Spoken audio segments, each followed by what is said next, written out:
reversible swim top, you will have 2 swimsuits cut out.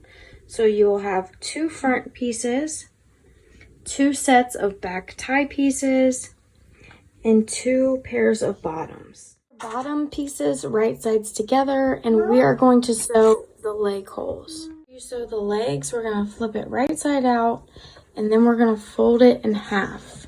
What we're going to do is we are going to sew the fabrics that are right sides together. So we're going to start here down. So I'm just going to after I clipped those together, the other side is going to be down here. So with right sides together, I'm going to clip all of this and we're going to sew these together. There we have both of those sides sewn down the side seams, right sides together. What you're going to do is you're going to open this up so that you can see both prints. What we're going to do is we're going to meet the back with our opposite back, which is this one.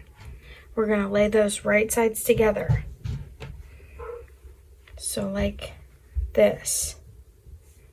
I'm going to clip those. Where we're going to leave our gap when we start sewing so that we can flip it inside out.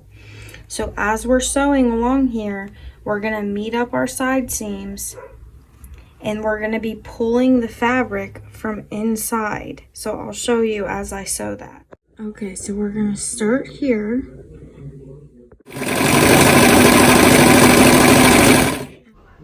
This is what I was talking about when I said you were going to be pulling it from the inside, because we're just going to follow this all the way around.